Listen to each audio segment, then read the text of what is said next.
Good morning and welcome. Thanks for joining us. This is the live stream worship service of the Unitarian Universalist Fellowship of Sheridan.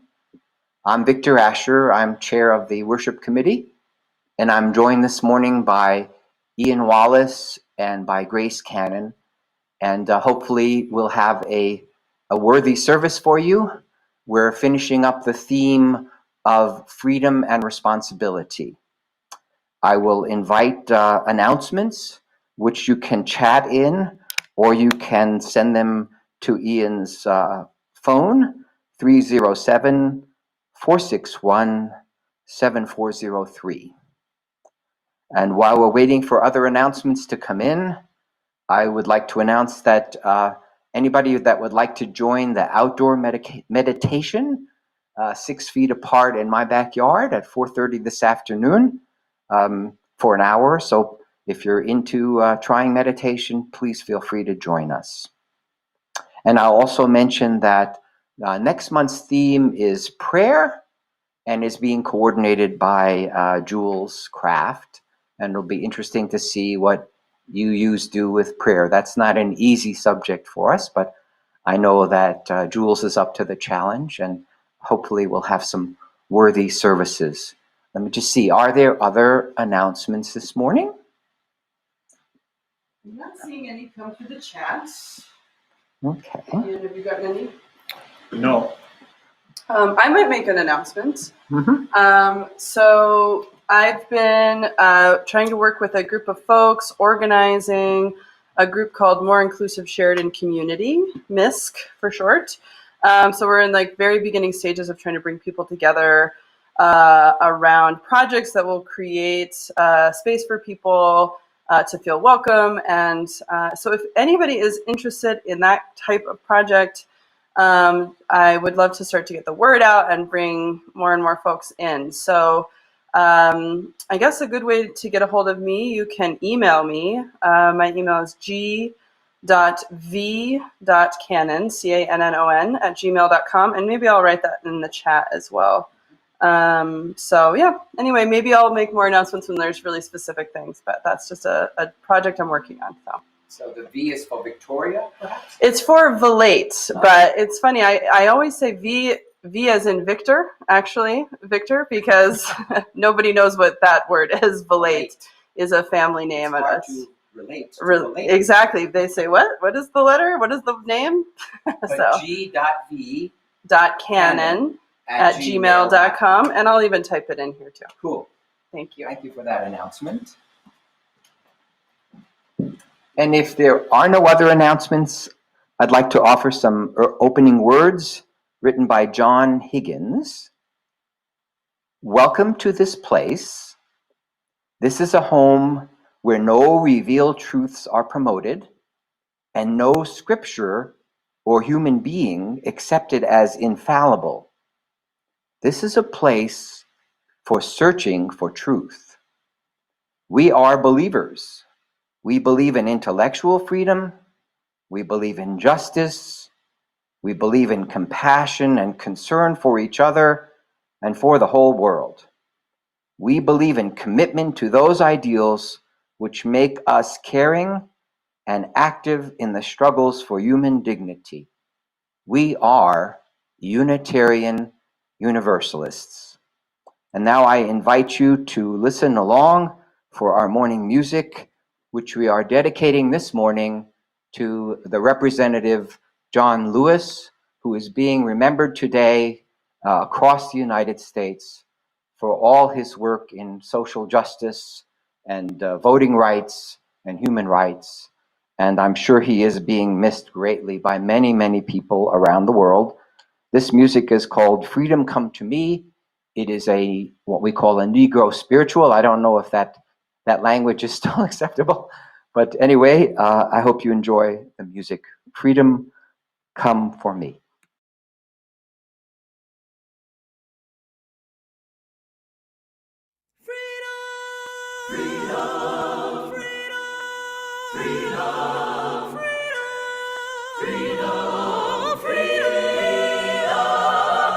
I'm on the road, won't turn back now.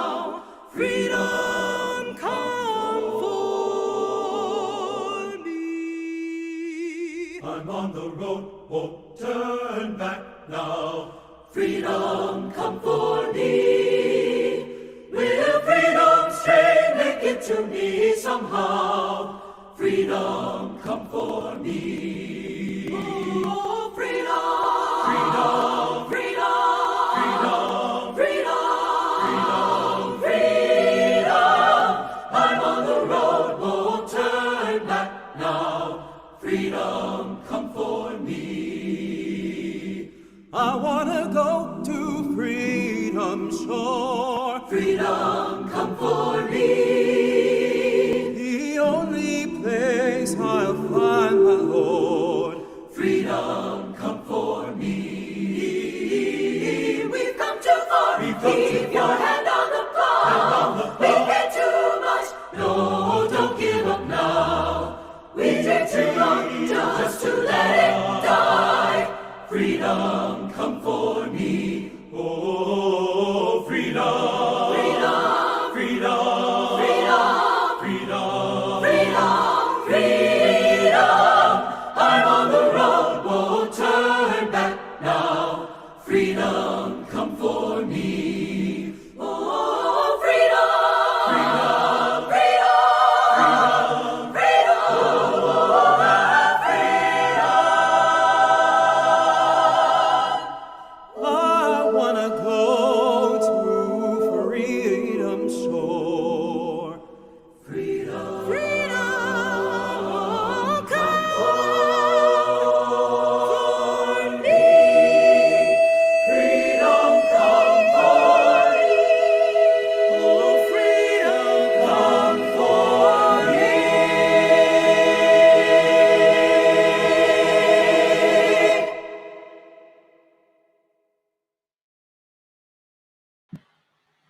Welcome back, everyone. It is now time for the Chalice Lighting. We have already some requests for lighting candles coming in, but please go ahead and start sending those in if you have them. So yes, if you don't mind lighting, I will read The Element of Fire by Reverend Sarah Lammert. The element of fire represents passion, veracity, authenticity, and vitality. If the chalice, well, maybe I'll wait. There we go. If the chalice is the supporting structure of Unitarian Universalism, then we are the flame. We are the flame fanned strong by our passion for freedom, our yearning for truth-telling, our daring to be authentic with one another, and the vitality we sustain in our meeting together. In all of this, there is love. So we already had a request from Catherine Osborne, says, can we please light a candle of joy for Nathan Johnson and his bride Chelsea, who will be joined in marriage, surrounded by their family tomorrow. Hooray! Congratulations.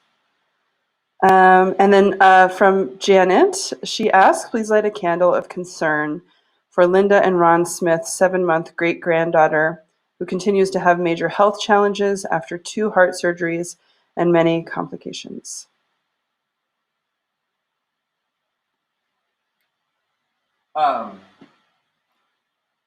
Next Friday is my grandmother's 100th birthday. She's had a rough few months. Proportionally out of 100 years, that's a pretty good record. My uncle's here now. Grace and I got to visit with him yesterday evening. And more families going to be joining, and we're all going to mask up and give each other air hugs and have something of a party outside her window on Friday. So weird days, but also a happy occasion. So it's both joys and concerns. And it's nice to be close to family, just not too close.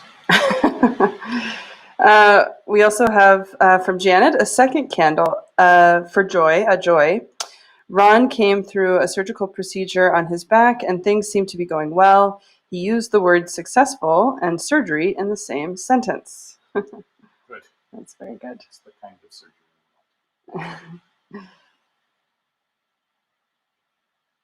I'll ask if you'll light a candle, Ian. a joy for another birthday. My nephew turned 10, my nephew Cyrus, and it's just wonderful to be able to be close and pop over for some ice cream cake in the backyard. And so Hesed, please light a candle of joy for the many lovely things happening in our family, including a new house for our Mamie and a new apartment for Grace and Ian. So my mom has just recently found a new home. Yeah, so it's great. Okay, I'm not sure if anybody. let's check Ian's phone too. No, it's good. Okay, So I'll light a final candle. great. Okay. We'll light a final candle. Sometimes it takes people a second. Yeah. Anybody else? No other candles coming in. Shannon says, Janet, thank you for letting us know about Ron. So, yeah. The final candle for joys and concerns held in our hearts. Okay. Ian, would you read that story for us? Sure. Yeah. Right on the podium there.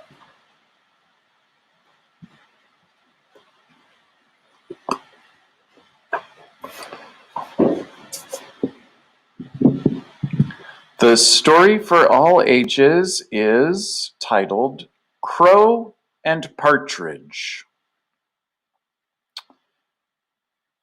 As difficult as it can sometimes be, self-acceptance is one of the ingredients necessary for developing friendships and leading a happy life. This Panchatantra tale from India warns about the folly of imitating others. I've got a very sad story for you. Crow sat perched in a tree, surveying the world around him.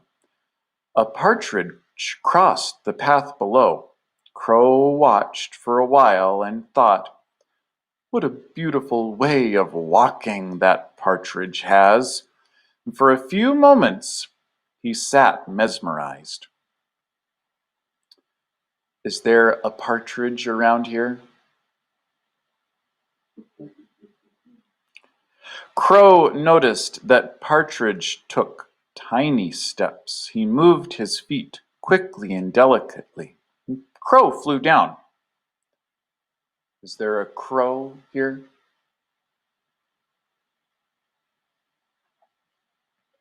Crow landed a little ways behind Partridge. He began to follow along behind Partridge and tried for a very long time to walk just the way that Partridge walked. It was difficult. Crow's feet were much larger than Partridge's. When he tried to take quick, tiny steps, he tripped over his own toes. And finally, Partridge turned around and asked, "Crow, what are you doing?" "Don't be angry with me," replied Crow. "I have never seen a bird that walks as beautifully as you. I'm trying to learn to walk like you." Partridge puffed up a little with pride. But then he looked at Crow. "Wait a minute," he said. "I think you're being foolish. You are a crow and should walk like a crow. You look silly when you try to strut like me." Crow heard Partridge's words but paid no attention to them. He thought he'd be a better bird if only he could move the way Partridge moved. He went on trying to learn. He tried for so long that eventually he forgot how crows are meant to walk. And he never mastered Partridge's walk either. Isn't that sad? Poor Crow never realized how lovely a bird he was. Poor Crow never realized he was most beautiful when he was himself.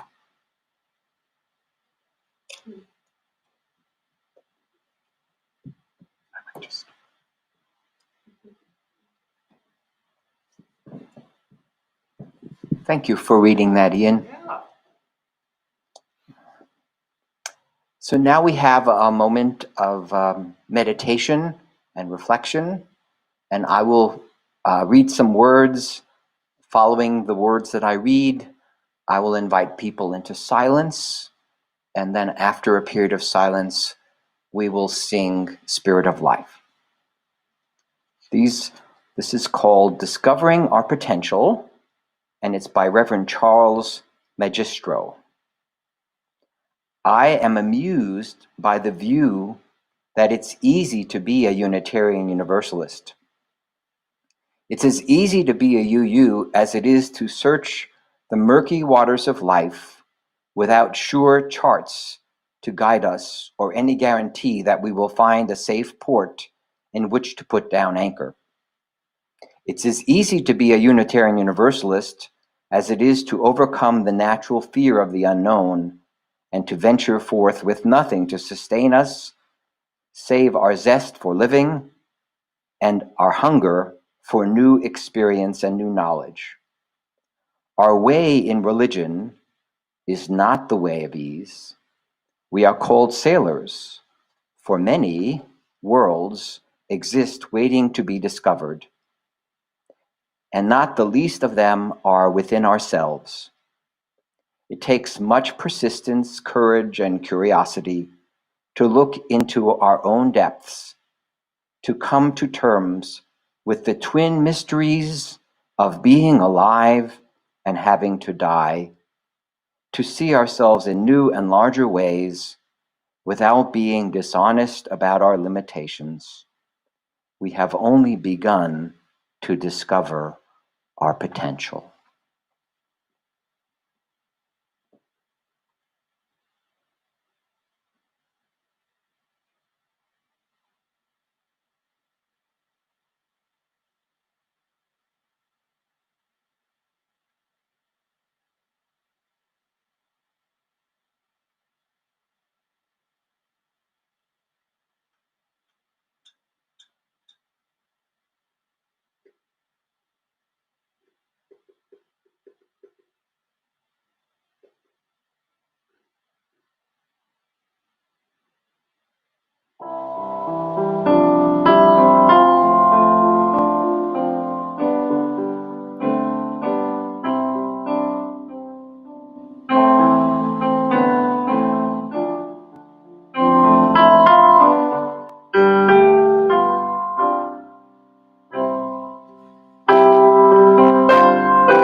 Spirit of life, come unto me.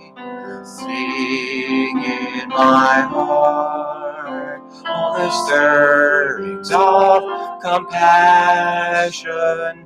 Blow in the wind, rise in the seas. Move in the hand, giving life the shape of justice.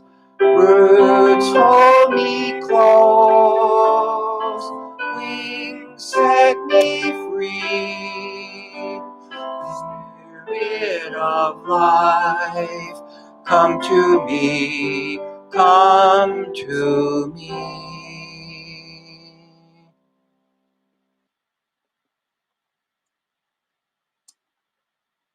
So my talk this morning is entitled A Free and Responsible Search for Truth and Meaning, which of course is our fourth principle, and I'm asking, what's involved? In part of our exploration of the July theme of freedom and responsibility, we looked at the freedom of conscience. Bruce spoke about his journey of conscientious objection and the challenges he faced standing by his moral convictions while serving in the army in Vietnam. Sue shared with us how spending time in post-war Germany and bearing witness to the dramatic difference in life on each side of the Berlin Wall inspired her to support freedom and the right to vote.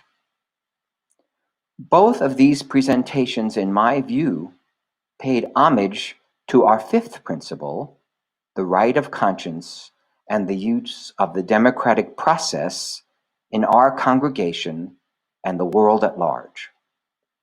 Last Sunday, Sue read a sermon that addressed the question of what inspires some people to come to the aid of others, for example, non-Jews hiding Jewish children from the Nazis. Both Bruce and Sue emphasized the freedom to choose ethically and compassionately. As we conclude the theme of freedom and responsibility this morning, I want to turn the conversation towards our fourth principle, a free and responsible search for truth and meaning. One reason this principle is important to us is that most come to UU having rejected something about a previous faith. Because of what was found to be objectionable, we could no longer continue there. Others have come to UU without any prior religious experience or convictions. What the fourth principle requires is that we replace what we rejected, or simply the empty space, with positive convictions to guide our ethical and spiritual life.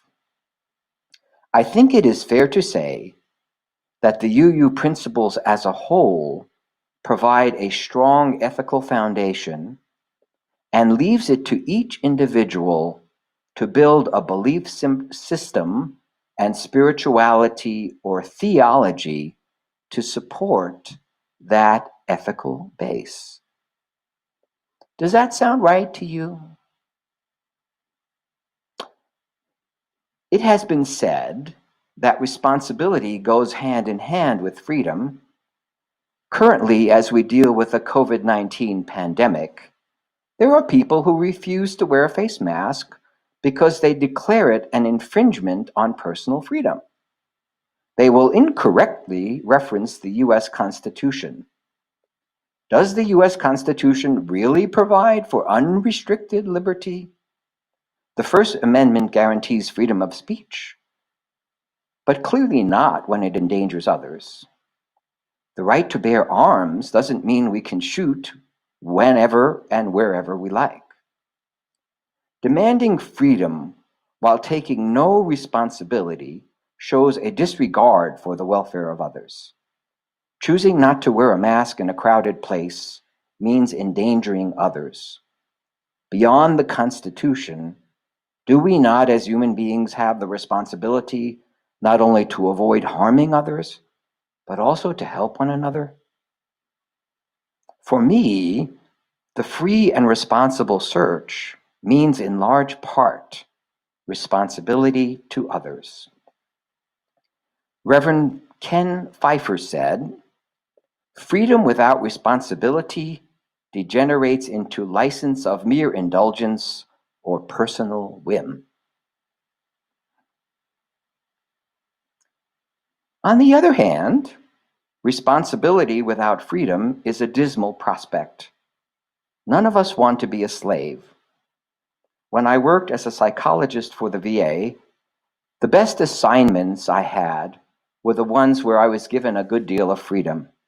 For example, in the early 1990s, I was selected as a program director with the expectation of program development. The freedom I was offered came in the form of a free hand in shaping the program.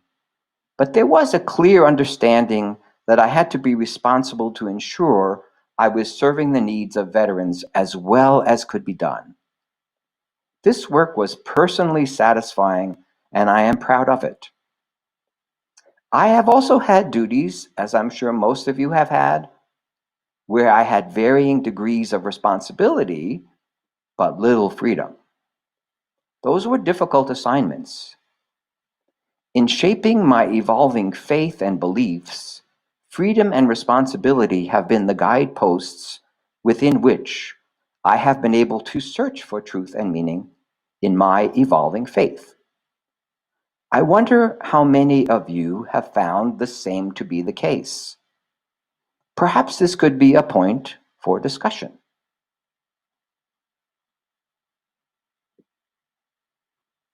So it seems to me freedom and responsibility naturally go together. As we continue to think about how we undertake a free and responsible search, here are a number of assumptions and requirements that I think might best accompany it. I want to list them for us to consider together.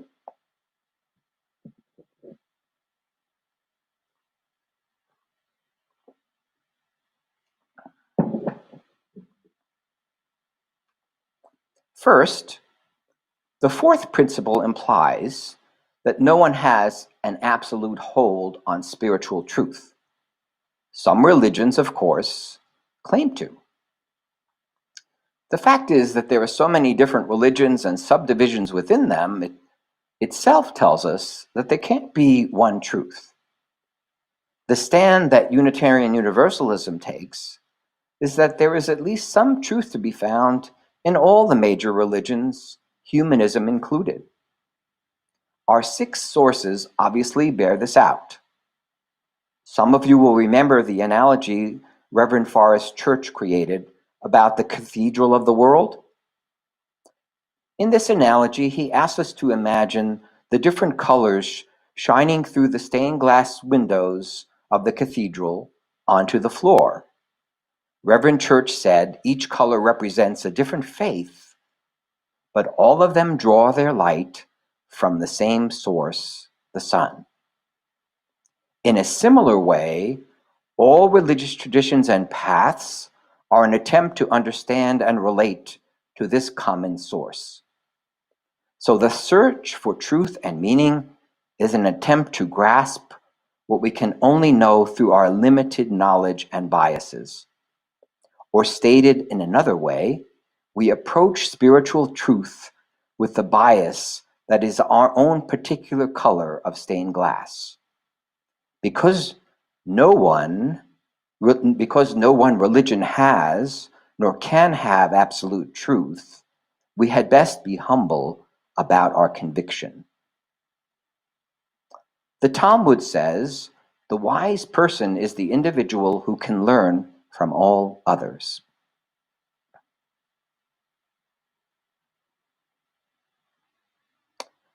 Second, the use of the word free means unfettered, unrestricted, and open to wherever the search takes us.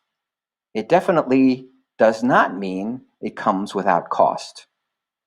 Consider, for example, the story of Adam and Eve in the Garden of Eden.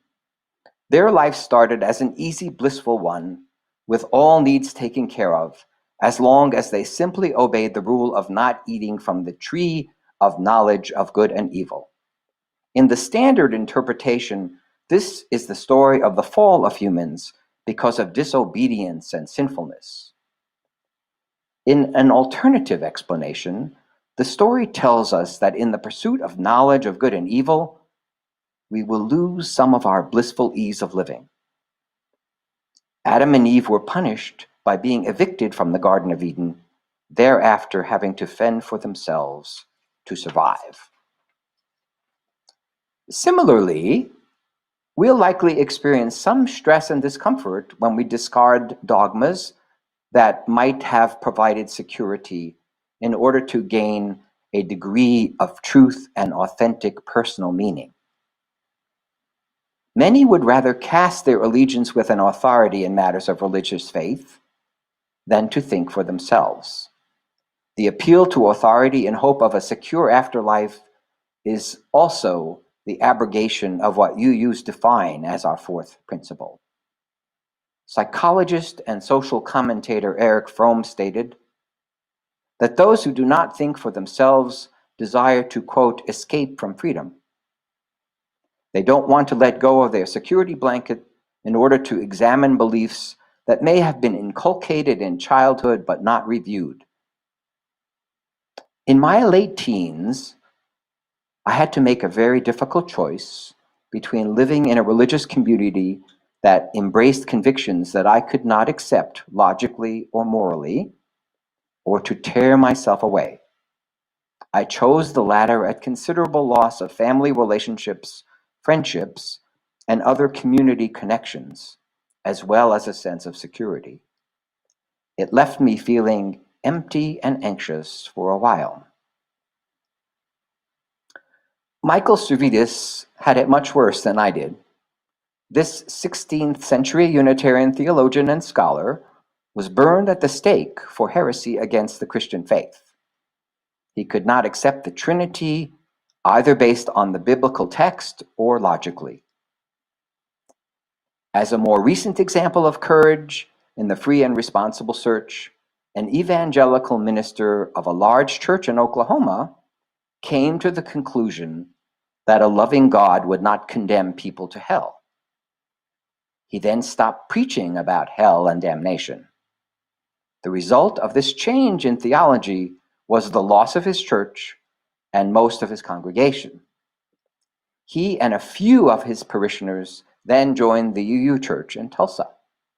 True story.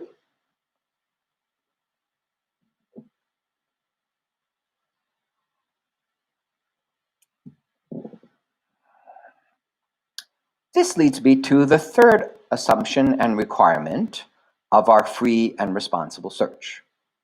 That in addition to letting go of what we no longer determine to be true and meaningful, we are then challenged to replace the empty space with something positive that we do believe.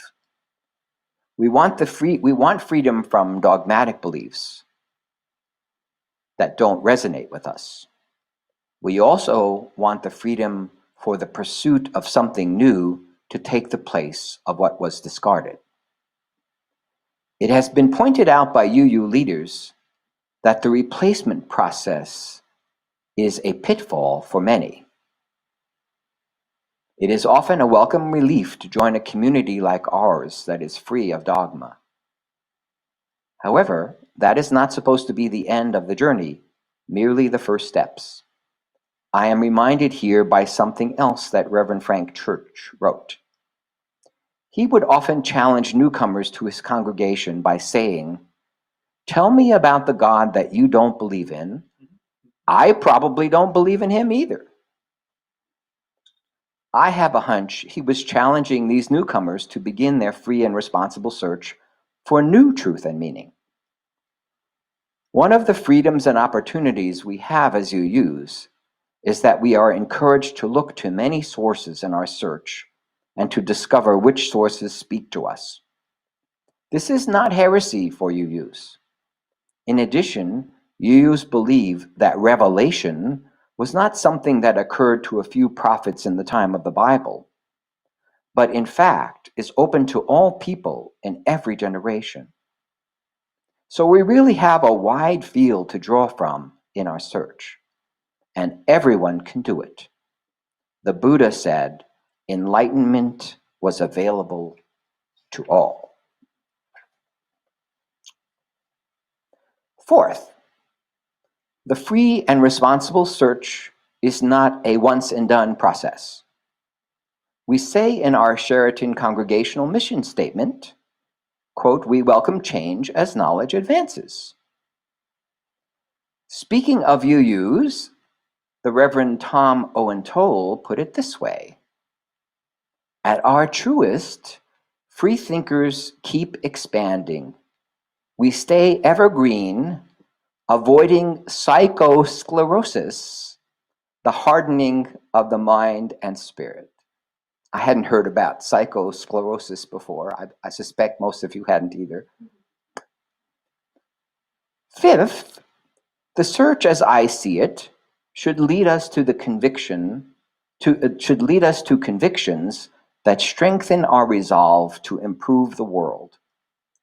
Our nation and our world are experiencing many significant crises that call for action.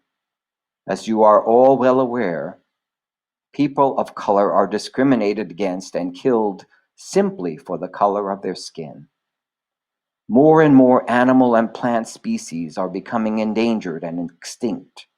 Ecosystems are being destroyed, and low-lying areas are flooding because of climate change. Too many humans lack adequate housing, food, clean water, and educational opportunity. Too many are subject to totalitarian rule.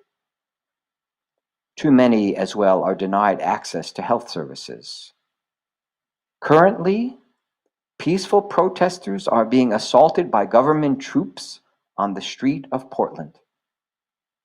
I believe that each of us needs to arrive at a sense of meaning and purpose that orients and motivates us to address these challenges of people in need and where justice is denied. If we cherish the sacredness of life, if we believe that all humans are bound together in common divinity, if we believe in the inherent worth and dignity of all people, we become more inclined to assist those who need our support. I believe that our freedom of belief must include a responsibility to others. UU leaders such as Reverend Parker and Reverend Alexander have expressed that our salvation comes from saving others, as was discussed earlier this year when our theme was salvation, and Sue spoke about this last Sunday. Sixth, the free and responsible search is not limited to what we think and reason. It includes what we feel and what inspires awe and reverence. Most people commonly feel awe at the birth of a baby, at being in a beautiful natural setting, at experiencing a beautiful piece of music or work of art, and in many other ways. Do you ask yourself what meaning you derive from some such special moments? What place do such experiences take in your personal theology? I can tell you what meaning I often derive from such experiences. I believe that all life, the earth, our galaxy, and the whole vast universe is interconnected. When I feel awe, I am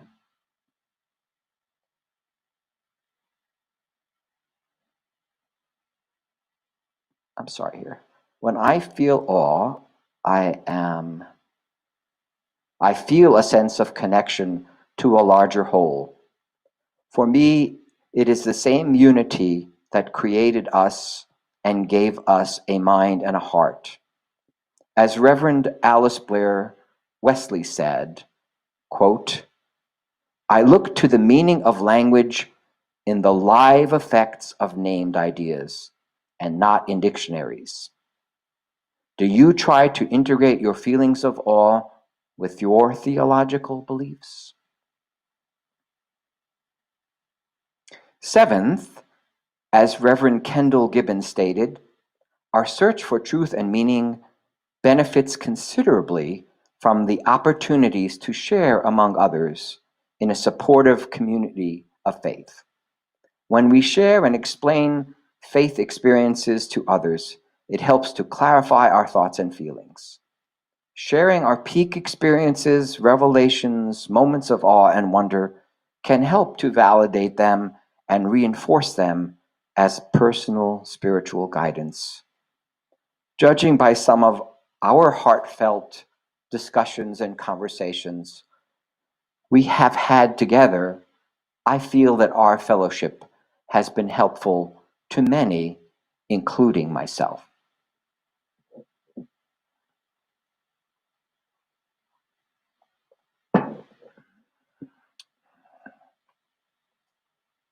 My final point is that there is no need to settle on any single perspective. You are free to mix your theologies as it suits you. I learned this when I took a class called Building Your Own Theology from Reverend Brewer at the UU Church of Asheville, North Carolina. Reverend Brewer led us through 10 different faith traditions in the class and it was easy to find parts of each that I could relate to in my attempt to build my personal theology. As a result, I call myself an atheist in the sense that I do not believe in a personal God, such as the God of the Bible. I am agnostic to the extent that I cannot prove there is an organizing creative force in the universe and on earth, although I do believe in one. I am a pantheist, transcendentalist, religious naturalist in the sense that I feel a divinity and holiness in the natural world, and I do not believe in the supernatural. I am a Buddhist to the extent that I meditate, try to adhere to the Eightfold Path, and believe in working for the enlightenment of all. I am a process theologian to the extent that I believe in the interconnection of everything, including the past, the present, and the future, and that to the extent, along with all other humans, I can work with the natural forces to improve the world. I am a humanist existentialist to the extent that I believe that the meaning of life is up to me to define. And finally, I am a Jew to the extent that I was raised in that faith. I believe in loving my neighbor as myself, and in tikkun olam, the duty to help to repair the world. I hope my words this morning have been helpful to you in your faith journey. May your search yield inspiration and guidance for a meaningful life. I wish you wholeness, conviction, devotion, service, and gratitude. I have found that RUU Faith and this fellowship create an encouraging space and opportunity. It is through community that we test and refine our free and responsible search. And those conclude my remarks. And I believe we now have the hymn, When Our Hearts Are in a Holy Place, and the words will come up on the screen, and feel free to sing along at home.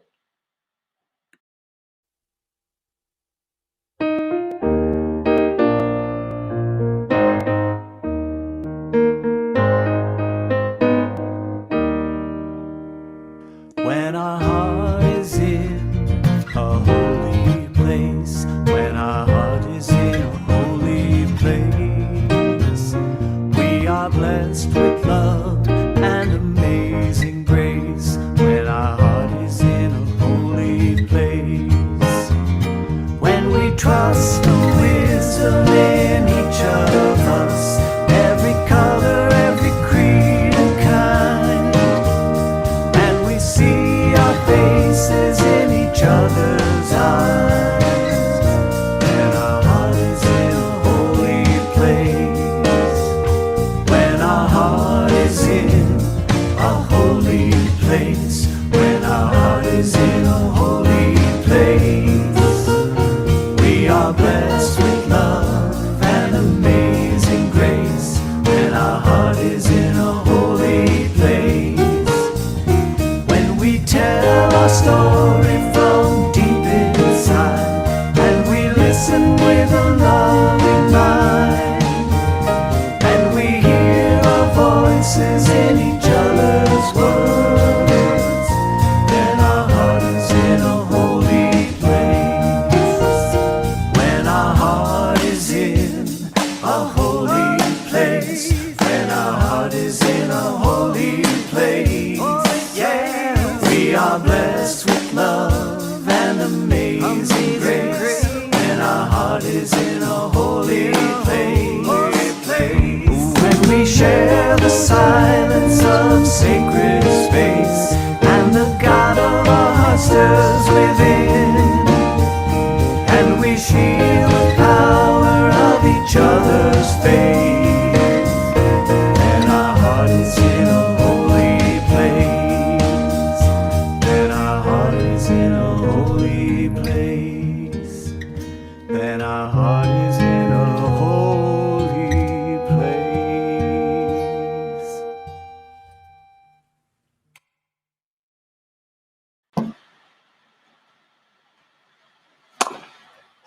So it's now the time to remind all of us that we need to help support our fellowship.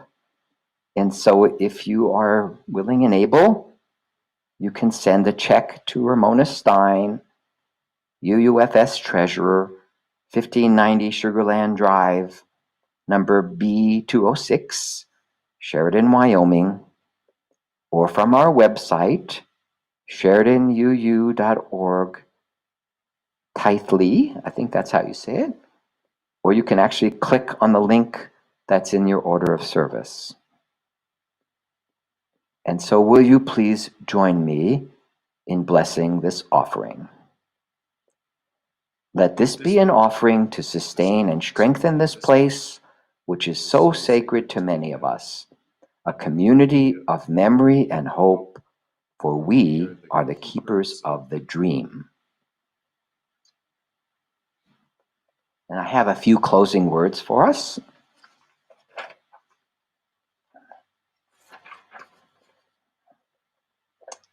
These come from the Reverend Paige Getty. As responsible religious seekers, we recognize that we are privileged to be free, to have resources to pursue life beyond mere survival, to continually search for truth and meaning, to exist beyond bonds of dogma and oppression, to wrestle freely with truth and meaning as they evolve. This privilege calls us not to be isolated and self-centered, believing that our single perspective triumphs all others, but rather to be humble, to be open to the great mysteries of truth and meaning that life offers. And those mysteries may speak to us through our own intuition and experience, but also through tradition, community, conflict, nature, and relationships. As a faith tradition, Unitarian Universalism makes sacred the right and responsibility to engage in this free and responsible quest as an act of religious devotion. Institutionally, we have left open the questions of what truth and meaning are, acknowledging that mindful people will, in every age, discover new insights. And we will end it there and open the channels of communication, such as they are, for discussion. Well, thanks for the talk, Victor. That was very interesting. And can I ask you to reread the quote by Reverend Alice Blair Wesley. Blair Wesley? Yeah, she's the one that said that. I wanted to say Alice Walker, and sorry. Oh, there's probably a link there of some kind. Alice Blair Wesley. Yes, let's see if I can find that. Let's see. I think I know where it is.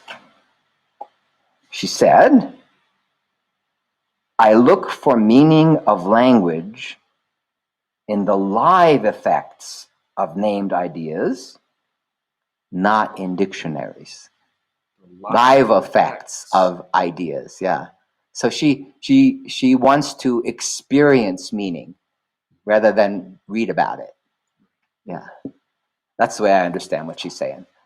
I feel like freedom is such a word that's bandied about, maybe now more than ever.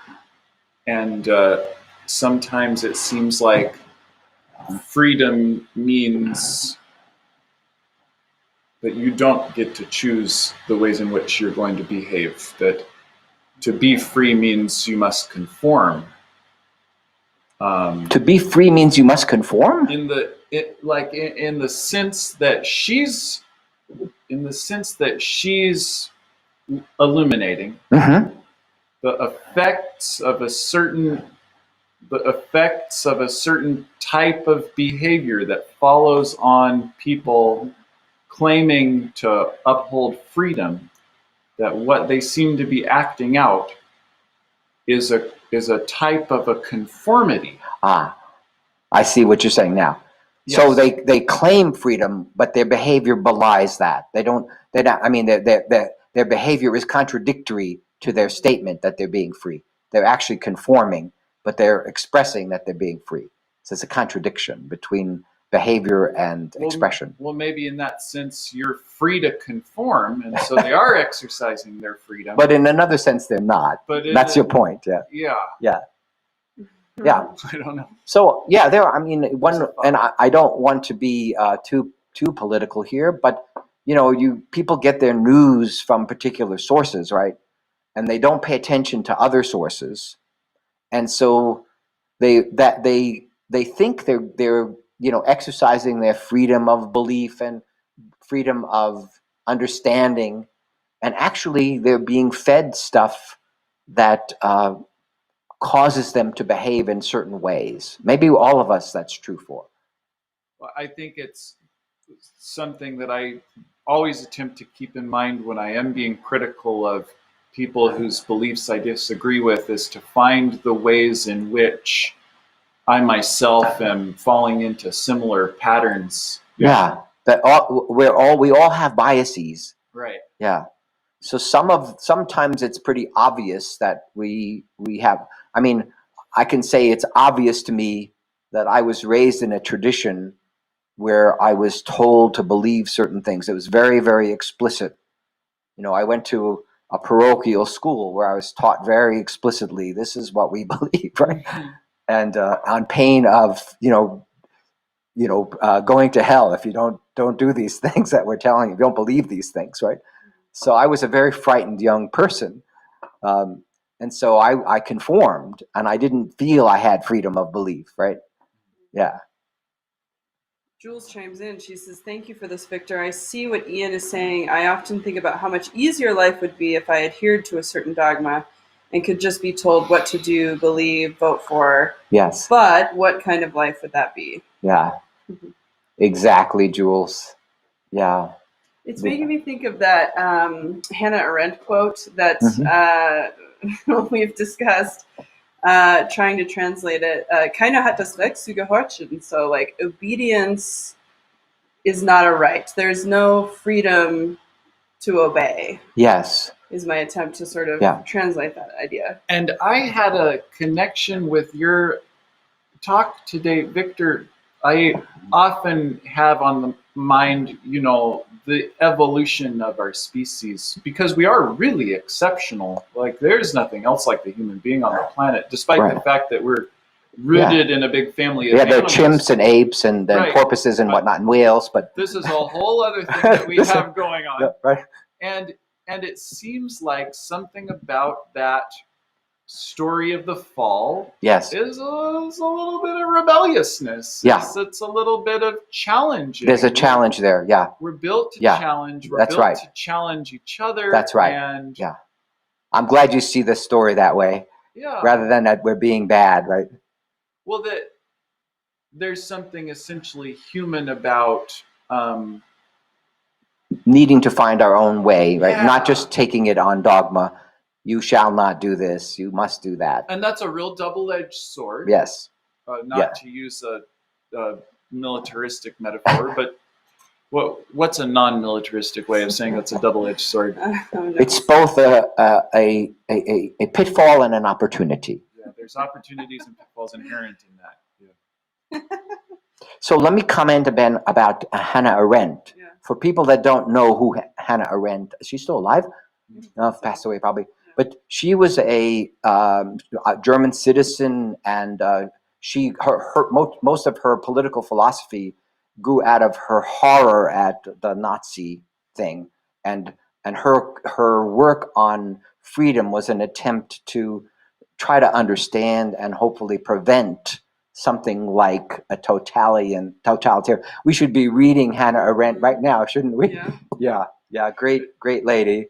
There's definitely been a resurgence in interest in her in the Trump years. Yeah, for sure. Yeah. Jules also said she appreciated your comment number 6, ? That we as UUs are the most true to ourselves when we are questioning and searching for truth.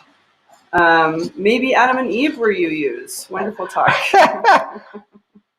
The sixth point was about that we have these faculties of reason, but I was kind of building on that the Alice Blair Wesley idea. But it's not just what we think that's important; it's also what we feel, and we want to bring our feelings, our sense of awe and wonder, also our sense of disgust and being appalled. We want to bring that part of ourselves into our understanding of faith, into developing our own personal theology.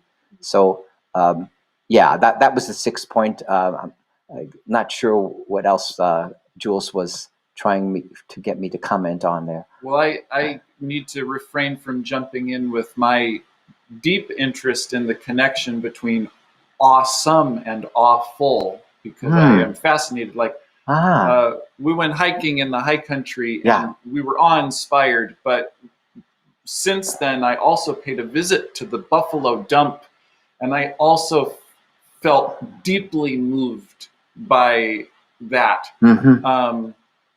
In a negative way. Well, but the thing about awe is that it does push one beyond those boundaries of our narrow framing of positive and negative. That's so true. Yeah. Yes, it opens us up, doesn't it? Because there's a great beauty in that, in the depth of human activity, which is evidenced by the dump.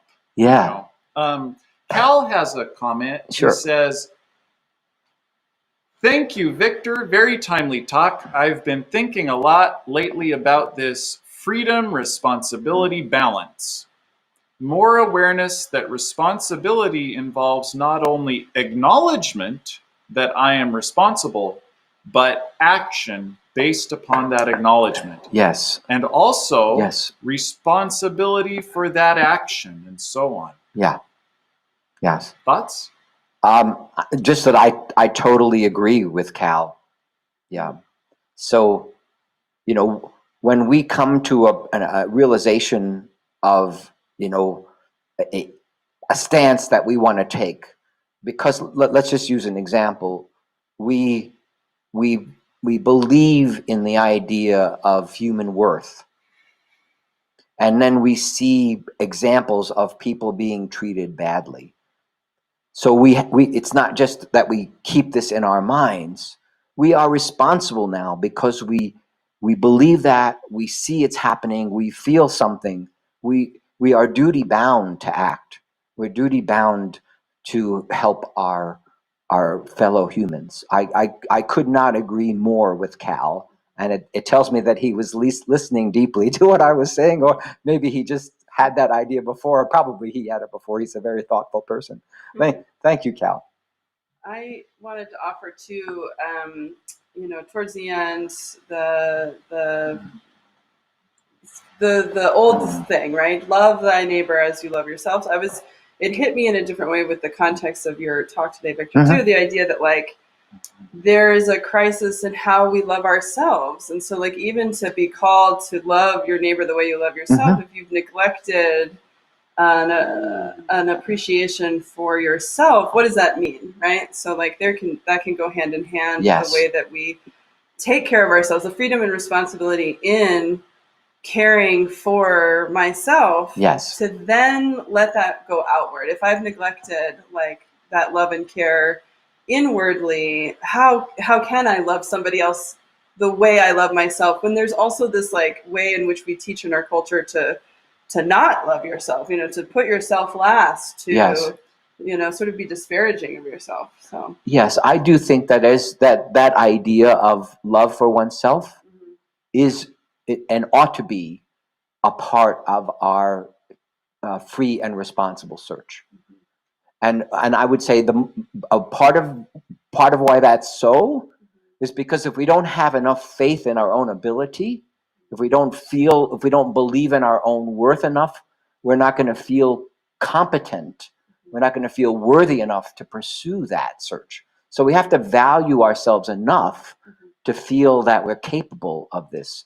So that's one way. I mean, that's not the only way to respond to you, but that's one way to respond to what you were saying. And as a psychologist, of course, I couldn't agree with you more. Right. So maybe to dig a little deeper into this idea, Sure.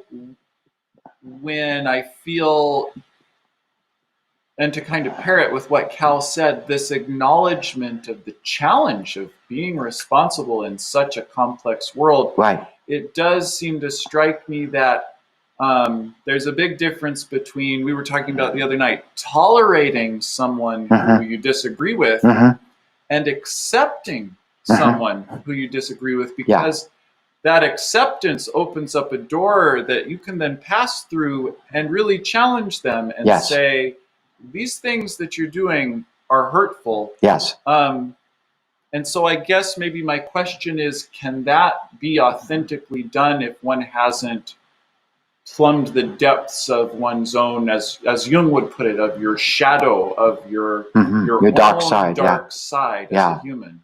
Yeah, I again, I couldn't agree with you more. I think, one's ability to appreciate one's own foibles and the fact that one needs to have humility, one needs to realize that one has biases, one's views are not going to be perfect. And so who are we to condemn the other person?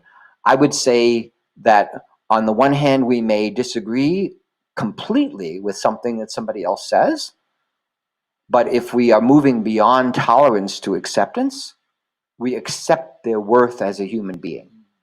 So we have equal worth as human beings. So let's discuss our different positions from that standpoint of equal worth, right? And let's realize that I need to be humble, that I don't have all of the truth. And I also would like you to be humble and realize that you don't have all the truth.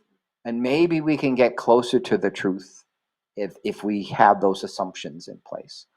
And that Better Angels has a new name now. Something. It's also Braver Angels. I think those are some of the assumptions in which they operate, and why that seems to be a very successful process. I think it adheres to what you were saying, Ian. Thanks for the great talk. Oh, so let's wrap her up. Let's extinguish our chalice.